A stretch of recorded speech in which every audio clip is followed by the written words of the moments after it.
Welcome to the news on NTA International. I am Mina Daniels. Let's begin with the headlines. As Federal Executive Council approves comprehensive renovation of Murtala Mohammed International Airport, aviation unions suspend strike nationwide.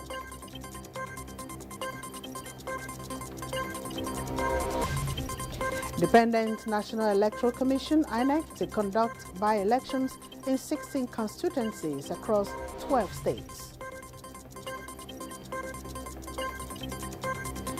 Plus, protests in Côte d'Ivoire over exclusion of opposition leaders from presidential election.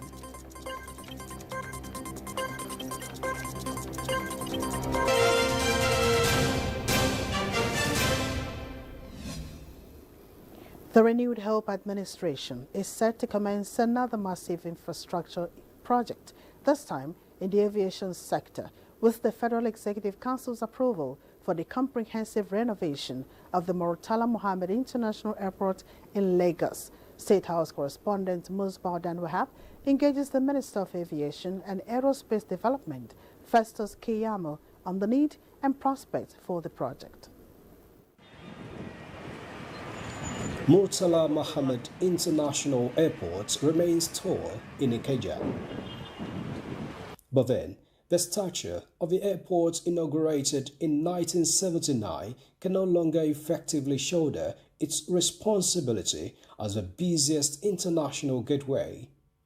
Despite perpetual expansion over the years, giving birth to the Terminal 2, the biggest commercial city of the country is in dire need of not just a modern, but also a more efficient airport.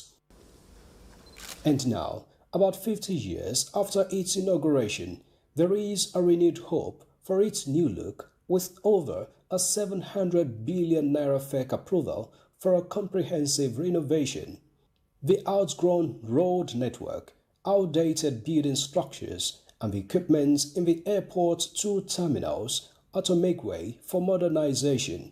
We want to make the airport a smart airport, an airport that meets modern international standards, an airport that can compete with any type of airport, modern airport you see in the world, an airport that can rightly project Nigeria's image, an airport that can be an enabler for investments in the economic sector, that can be an enabler for tourism in the tourism sector. Coming with total exterior and interior enhancements, as well as 2 different ring roads, the proposed new main buildings promises a completely new experience for the users. We want to now put a new ring bridge. There are 2 ring roads around the airport. One is for arrival, one is for departure. And those ring roads, we have bridges.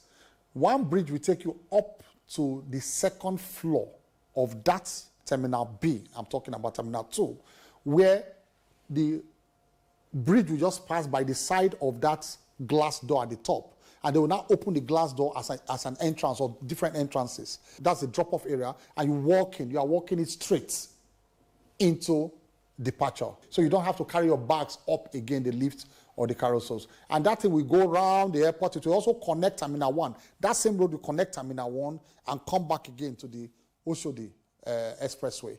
The existing canopies, boarding fingers, and apron at the Terminal 2 are also to be upgraded. Terminal 2, once you drive in and you walk in, there's only one door in a big international airport like that. And that was a design error. How will you have a massive international airport with one door? What if there's a stampede? And that's why you see a long line.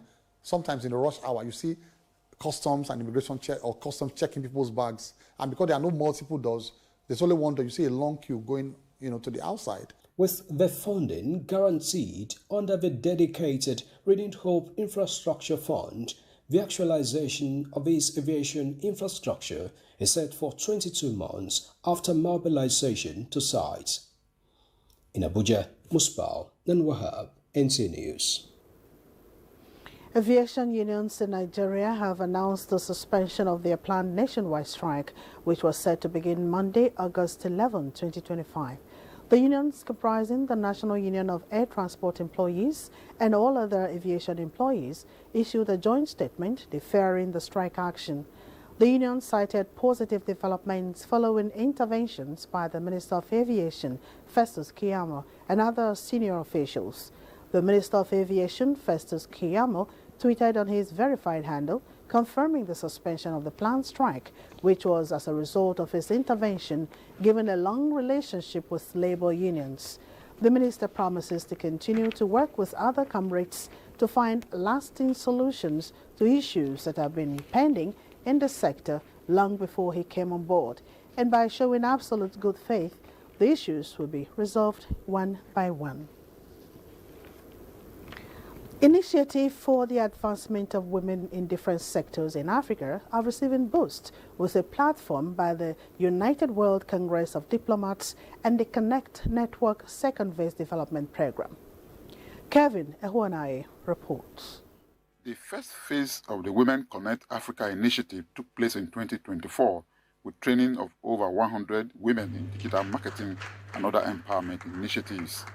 The success of that phase has necessitated the launch of the new program, an app that will enable women across the continent connect in different sectors to advance mentorship, business and skills development to reposition them to contribute to livelihoods and sustainable growth. All this actually bottom down into what we are promoting on the side of the United World Congress of Diplomats to see how we can see women advancing, how they can take a larger space in the community, because we believe that whatever we committed into their hands, they are doing it perfectly. This app is set to drive women together, creating more bonds across countries and also giving them opportunities of some sort. The initiative is expected to be replicated in the third phase in other parts of the country. In Abuja, Kelvin Ehuanaye, NTA News. Authorities in Iraq say more than 600 pilgrims are hospitalized with respiratory problems after inhaling chlorine as a result of a leakage at a water treatment station. Francis Udojo has details. The incident took place on the route between the two Shiite holy cities of Najaf and Karbala, located in central and south of Iraq. This year, several millions of Shiite Muslim pilgrims are expected to make their way to Karbala, which houses the shrines of the revered Imam Hussein and his brother Abbas. There, they will mark the Arabian, the 40-day period of mourning during which they commemorate the death of Hussein, grandson of the Prophet Muhammad. In a brief statement, Iraq's health ministry said 621 cases of asphyxia have been recorded following a chlorine gas leak in Karbala.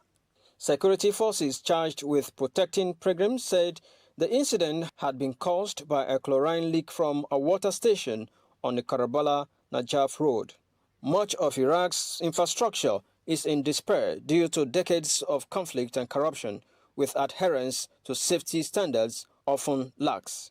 In July, a massive fire at a shopping mall in the eastern city of Kut killed more than 60 people, many of whom suffocated in the toilets, according to authorities.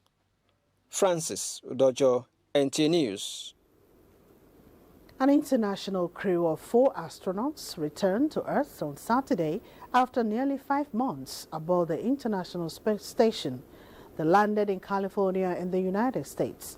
Justin Bemuye reports. They have been on the International Space Station for almost 5 months. The crew was drafted from the US, Japan, and Russia.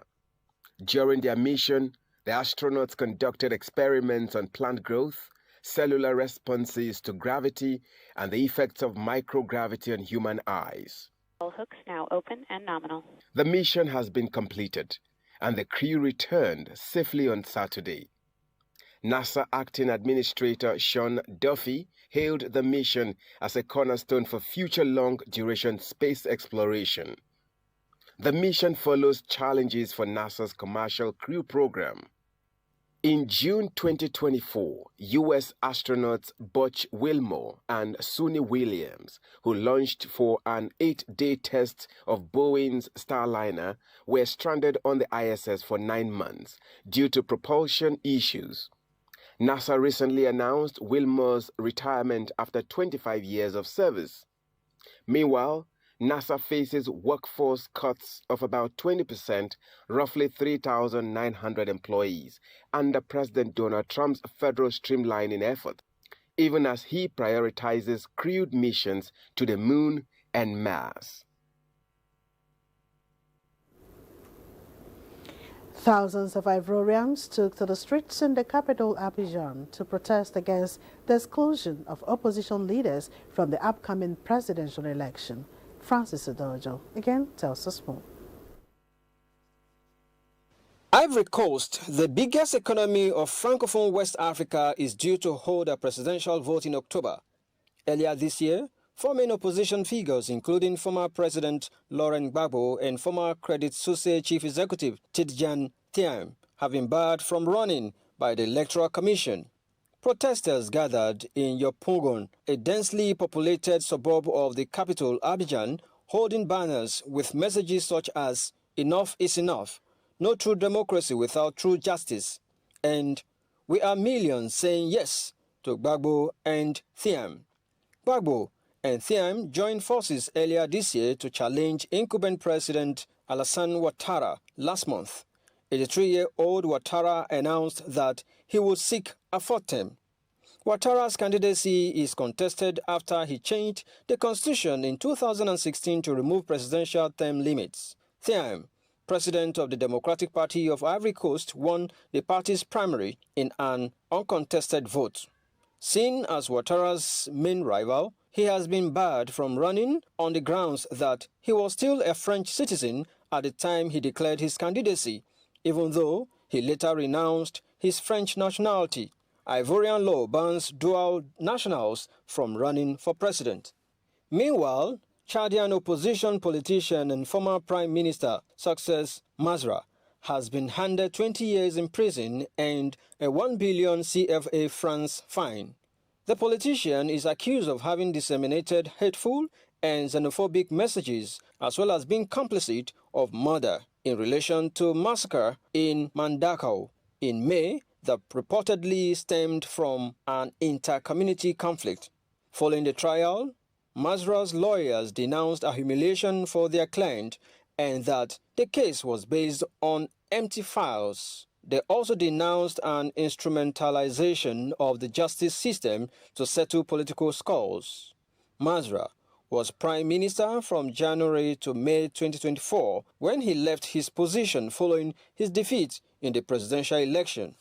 Similarly, a Ugandan judge has refused to grant bail to veteran opposition figure Kizza Besigye, who has been in jail for nearly 9 months on treason charges.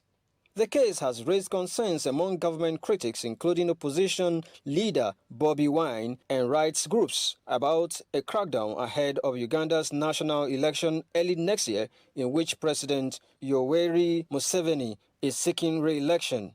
The government denies targeting opposition figures and says all those who have been detained have committed crimes. Personal physician of Museveni, Besigye, has stood and lost in 4 elections. Francis Udojo, NTA News. The Independent National Electoral Commission, INEC, says it will conduct by-elections on Saturday, 16th of August, in 16 constituencies across 12 states of the country. The states involved are Anambra, Edo, Jigawa, Kaduna, Ogun, Adamawa, and Kogi. Others are Kano, Oyo, Zamfara, Niger, as well as Taraba. A total of 3,553,659 registered voters spread across 32 local government areas are expected to participate. This is the news on NTA International. It's now time for a break. We'll be right back with more stories. Its former glory and elevate its status on the global stage.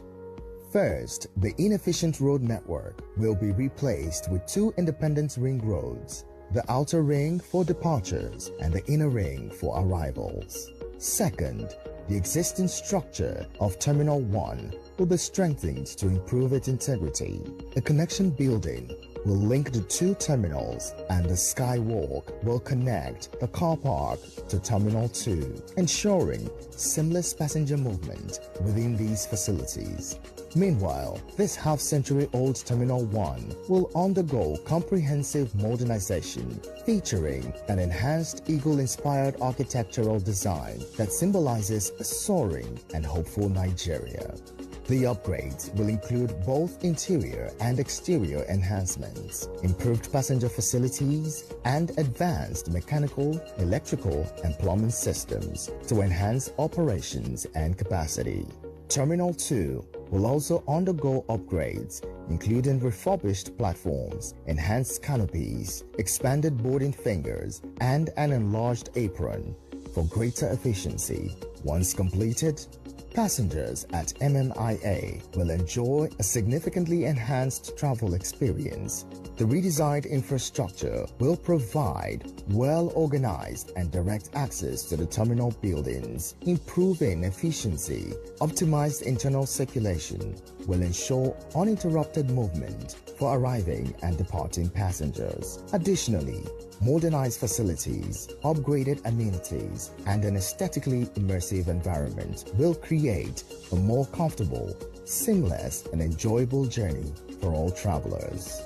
Under the Renewed Hope Initiative, we're leveraging global expertise in airport engineering and cutting-edge digital systems to transform MMIA into a safer, smarter, greener, and more efficient aviation hub. Finally, the nation will be filled with hope, paving the way for a brighter future. Thanks for joining us again. After months on the run, the founder and general overseer of the Turn of Mercy Church has been arrested by the NDLEA operatives for allegedly masterminding multiple shipments of illicit drugs into Nigeria. Salwa Khalil Ibrahim reports on the agency's raid that recovered opioids in Nasarawa, Kano, Gombe, and Edo states. The man of God was arrested at his church located in Lekki area of Lagos by NDLEA officers who waited for him to conclude the usual Sunday service before moving in on him. The arrest came after he had evaded arrest twice. Operatives began trailing him following the seizure of 2 shipments of Ghanaian loud, a strain of cannabis linked to him. In another operation in Lagos, NDLEA operatives raided an apartment in Ikoyi where they arrested the suspect and recovered 32 pouches of Canadian loud, a strain of cannabis with a total weight of 15.63 kilograms. In Nasarawa State, NDLEA operatives recovered a large consignment of skunk, a strain of cannabis weighing 3.093 kilograms from 3 suspects. In another interdiction operation in Kano, 20,000 pills of tramadol and 200 ampoules of diazepam injection were recovered from a suspect at Gadan Tamburawa along Zaria, Kano Road. Similarly, a raid of an uncompleted building located at Sudonwadam Pantami in Gombe town led to the recovery of 550,266 pills of opioids, mainly tramadol, while a suspect was arrested. And in Edo State, a white Toyota Hiace bus coming from Onitsha, Anambra, and heading to Kogi was intercepted at Iwu Junction, Edo, by NDLEA operatives, who after a search recovered 22,940 capsules of tramadol, 1,100 tablets of same opioid, and 400 ampoules of pentazocine injection, with a suspect arrested. In Abuja, Salwa Khalil Ibrahim, NTA News. Enhancement of water resources management to mitigating flooding in Bauchi State in focus as Governor Bala Mohammed committed to agreement with the Hadeja Jama River Basin Development Authority. The partnership is part of the 90 billion naira earmarked for various developmental projects under the renewed help agenda of President Bola Tinubu's administration. Awal Abdullahi has details. This discussion between the Bauchi State Governor Bala Mohammed and management of the Hadija Jama'are River Basin Development Authority under its Managing Director, Rabiu Suleiman Bichi, centered on mitigation strategies for the flood risk and economic stability of the flood-prone areas. Captain Laki Dam, we are looking forward to you. If you can develop 2,500 hectares of irrigatable land, I think you can feed the whole of Northeast. Right now, we are partnering with the federal government's Runa Senate to provide 50,000 hectares. In Odubo, we gave a farmer 10,000 hectares, and he's doing irrigation. It has become an economic nucleus. This partnership, according to the River Basin Development Authority, is the federal government's target for sustainable development and effective governance. Our initiatives integrate modern technology and the community engagement to maximize impact, particularly in empowering youth and women. Among our key interventions that will engender all-round year farming are greenhouse farming, which is an innovative approach to high-value crop cultivation, ensuring increased yield, minimize post-harvest losses, and job creation. This partnership is expected to provide a comprehensive flood control measures to prevent damage of natural resources, homes and farmlands, among others. In Bauchi, Awal Abdullahi, NTA News. Elimination of human interference and strict compliance with appropriate standards can help in checking recurring cases of building collapse in Lagos and Nigeria at large. In this report, Diana Ajale takes a look at integrity of buildings and how people can know when alarm bells are ringing. In Lagos, the integrity of buildings, even right from construction, has caused many to pay the ultimate price. The record has been horrifying, from series of building collapse over the years to the November 1, 2021 case, when the state recorded the first high-rise 21-story building collapse on Gerard Road, Ikoyi, a tragic situation that claimed about 48 lives, including that of the owner of the property, and other cases in year 2025. A roof over one's head is supposed to be a safe haven. However, scary scenarios have shown it may not be so, as some don't sleep with their eyes closed. Crucial questions that need answers are these.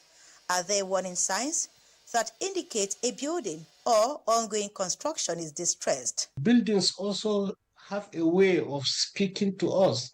So some of the signs include cracks on the walls. Sometimes you will see it in beams or even the floor themselves, especially diagonal cracks or widening cracks are the ones that are very dangerous. Experts shed more light on the type of sand needed for construction, quantity and quality of cement, and other appropriate materials for building standard structures. Follow the rule, follow the policy, the regulatory process. When they are submitting design to you for approval, before it gets to construction stage, don't just get your checking list and say, oh, this, do they have structural drawing? You take. Do they have your technical reports? You take. Adhering to standard practices and using quality building materials, experts insist are key to reducing the menace of building collapse in Lagos and Nigeria at large. Diana Ajale, NTA News. The federal government, through the Equipping Leasing Registration Authority, ELRA, under the supervision of the Federal Minister of Finance, has issued a mandatory compliance directive to all ministries, departments and agencies regarding equipment leasing procedures and documentation in the country. This was disclosed in a statement by the Registrar of ELRA, Donald Wakoma. Wakoma said the notice formally establishes the operational framework for ELRA and mandates all MDAs to engage the agency on all equipment leasing matters. The registrar added that the new compliance regime was expected to bring transparency, accountability and regulatory oversight to equipment leasing transactions within public institutions.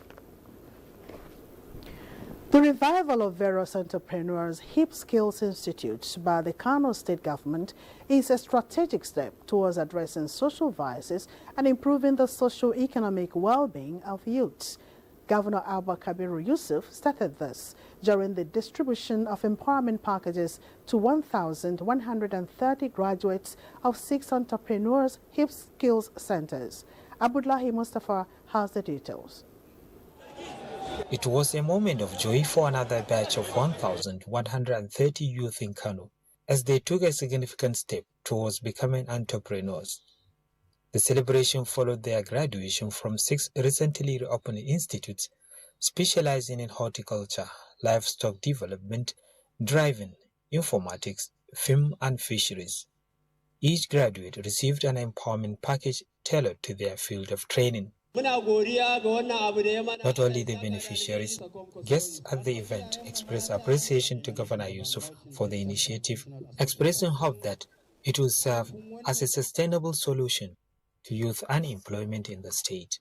All these institutes, except the fisheries and film institutes, are graduating their second batch of trainees.